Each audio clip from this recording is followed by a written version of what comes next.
Alrighty, everyone. Well, game number 4 in this best of 5 series finds us on Cyber Forest LE. Spawning here in the top left-hand corner of the map, playing with the blue Zerg pieces. We have the best player on the planet. He's currently down, but certainly not out of this thing just yet. His name is Serral. And his opponent, spawning in the cross position, playing with the red Zerg pieces. He's currently up in this series and wants to close it out right here and right now. His name is Sue. So guys and girls, this game and series in particular was played at the IM in Katowice, was one of the quarterfinal matches of that tournament. And I have to say, guys, what an intense series this has been so far. Between, not only two of the best Zerg players in the world, but two of the best StarCraft 2 pro gamers in the world. I mean, it has been such a back and forth. Game number 3 was absolutely so back and forth. Came down to the very end. What a heartbreaking end for Serral. But it just was, sometimes, guys, it's just a matter of numbers as far as your army composition goes. And that's what it was at the very end of that game. And so now I expect Serral, we're going to see, he is going to give it his all here. He is on the brink of elimination. What do you do when you're going up against a guy of the likes of Sue, who is one of the best Zerg players out there? What do you do? I mean, this is for a trip to the semifinal of the tournament, and it's all on the line here. Second biggest tournament of the year for StarCraft 2 pro gamers, second to BlizzCon. What do you do? Well, we're going to see Serral go for the hatch gas pool opener, so very standard opener. The same can be said now for Sue, who is on a roll here, won 2 games in a row. He is playing, very well, playing out of his mind. He was really putting the pressure on Serral throughout the course of that game number 3, and I'd like to see more of that here in this game, because I think one of the only ways that you're going to have a chance at beating Serral is by, really just kind of being the one who stays aggressive and not allowing Serral to dictate the pace of the game. So we'll have to see in this game what both these players decides to do. I mean, it looks like Sue in this game is going to go for the quick lair here.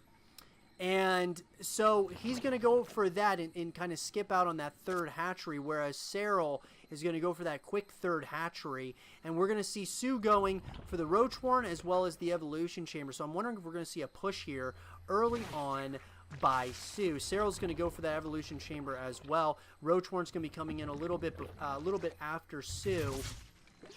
So, beautiful scout here by Serral. Serral doing Serral-like things. He is probably the best player I've ever seen when it comes to scouting information. He is so good at scouting. He just gets so much value out of such little amounts of units, whether it's Zerglings or Overlords, whatever it is.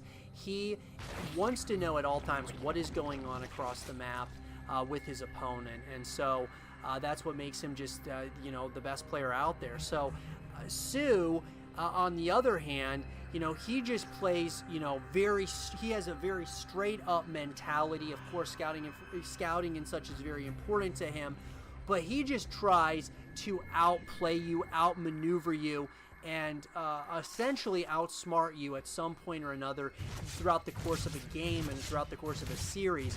We're going to see Glau Reconstitution being researched right now out of that Roach Warren for Sue. And, but, we're also going to see Sue going for that quick, or I should say a little bit of that delayed third hatchery. Both players going for the +1 upgrades out of the Evolution Chamber. And so, relatively standard on both sides. Like I said, I'm wondering if we're going to see a push here at some point out of Sue. I would kind of doubt it, simply because Serral knows that he kind of saw exactly what was going on the upside of the map with that scouting, with that beautiful scout, with that Zergling that he got. So I don't know if we're going to see a massive push out of Sue. It's definitely possible, of course, but Nonetheless, it looks like we might be getting ourselves a little bit of a macro-focused game once again here in game number 4, and I don't think we should have it any other way, because these are two of the best macro focus players out there. Missile Attacks level 1 is going to be finishing up for both players here. Glad Constitution is going to be finishing up for Sue a little bit earlier than Serral, and it looks like he's going to be sending more and more roaches to the mix here of his unit composition. Serral looks like he's kind of preparing for having to play some defense at this point, which Serral is one of the best players out there on the defensive end. That is without question. But Sue, I got to say, he's very good on the defensive end as well. And I got to say that Sue's offense is very much so an exciting thing to watch, because, man, he will create problems for you very quickly. Now, the same can be said for Serral. Serral's very known for hitting at multiple areas at once, whether it's through, you know, using the Nidus network or using some dropper lords, or you know, just hitting in multiple areas, trying to surround your army. He just has a way that makes him such a challenge to play against. Glad Constitution does finish up, and it looks like Serral is going to start maybe testing the waters and see what kind of information or what kind of engagement he can take, as it looks like he has got that high ground advantage. But it looks like Sue is going to start chasing after the army, might get a couple of roaches for his troubles. But nonetheless, it looks like both players, you know, still giving each other that respect that they do deserve. Nematized Carapace is going to be finished up in less than 10 seconds for Serral.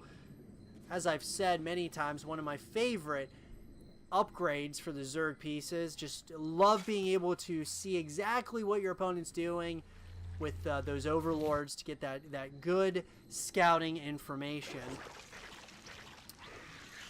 And it does look like, you know, both players still very similar in that production tab. Looks like the +2 upgrades are going to be coming in for missile attacks, level 2. So for those ground-based units, it's going to be finishing up in less than 10 seconds for Sue. And it looks like he wants to, you know, maybe create an engagement here at that third hatchery of Serral. Serral's defense, though, you cannot underestimate it, as it looks like we are going to see our first engagement. It looks like Serral wants to pounce on this army right here and right now, and that's exactly what he's going to do. Trying to micro back just a little bit. Is there going to be enough here, though, for Serral to hold on? I don't know if I like this by Sue. Looks like he is continuing the engagement here. Those biles are landing. Oh, I just don't know. Looks like Serral might just have enough here to hold on against this army. Beautiful play here so far by Serral. It looks like kind of almost an eye for an eye, but it looks like Serral did have just a few more Ravagers to hold on against that push. And just like that, Serral's taken a nice, comfortable lead at this point in the game as we approach that 8.5-minute mark. Whew. That was kind of risky, I feel, by Sue to kind of stay engaging when I feel like he should have been, you know, Mike, you know, kind of, you know, backing off just a little bit to make sure that he wasn't overextending. It looked like he did overextend just a little bit there, and that could be an issue. Obviously, Sue is certainly not out of this game just yet, by any stretch of the imagination. One overextension or misclick by Serral, which we saw happen earlier in this tournament, or earlier in this series, did cost Serral game number 2. So we are going to see Serral going for that 4th hatchery right now. The same can be said for Sue. So both players, once again, they're starting to kind of give each other that mutual respect. I like it. You know, I like it. They're kind of, you know, they go back home, kind of gather their thoughts, take a breath, and get ready for that next engagement, and strategizing the best way of approaching it. As you can see, you know, overseers and overlords all over the map that are just trying to really scout and see what type of information they can get. As far as when one army's moving out or another, this is just, this is StarCraft 2 at its best, guys. You know, when we talk about the real-time strategy game of our time, they talk about StarCraft 2, and they will talk about StarCraft 2, and that is without question. Hopefully, guys, we get a StarCraft 3 at some point or another, hopefully sooner than later, because I would love to see a continuation of this franchise that we all love so much, our favorite, you know, our favorite game of all time, right? It's so much fun, and it's, you know, the best real-time strategy out there. Would love to see a continuation of it, but that is a conversation for another day, as it looks like Su is going to try to hit it at multiple angles once again, which is what he is so good at, going after that 4th base location here. Looks like Serral does have some units back here, but it looks like there might just be a little bit too much of Su over here, as we are going to see max supply for both players. The main engagement, though, is happening near the middle of the map here.